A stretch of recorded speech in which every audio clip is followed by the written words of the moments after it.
Do you just pull out your pen drive and extend hard drives after using them? If you do, you should get a warning saying the disk was not ejected properly.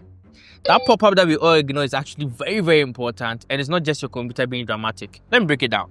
When you copy something to a pen drive or an external, like a video, a photo, or a file, your computer doesn't always send it straight to the USB or drive instantly. Instead, sometimes it holds it in a temporary spot. This is called write caching. It's a way of your computer telling you that, hey, I'll finish this in the background so you can keep working.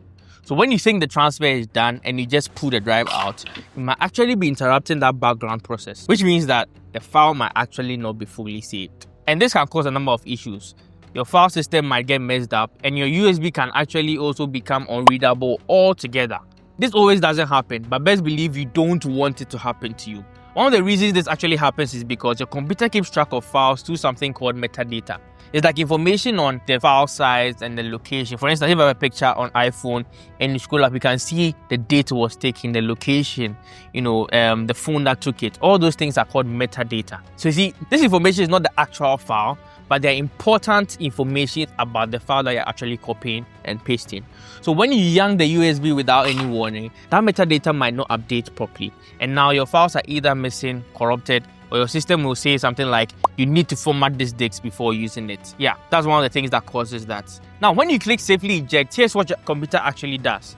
It finishes copying and pasting and doing all the things that you've asked it to do, and then it will update the file system properly with the metadata and everything I've talked about. And then it will tell you that, cool, it is safe to pull out now. Some newer systems on Windows have a feature called Quick Removal where they will skip that caching problem to avoid this, but it's not always the case, especially with older drives and larger files, and sometimes when you're using third-party apps, it's still very risky to just pull out. So yeah, safely ejecting is not just for show. It's a way of telling your computer that wrap up whatever you are doing because I'm taking out the drive now. So just take the extra second to safely eject before removing. In Windows and Mac, you will see this icon right beside the drive. That is what you actually press to eject. It will take just a second to give you the go-ahead, but you're always better safe than sorry. You thank me later. I'm Michelle Monroe, and I'll see you next time.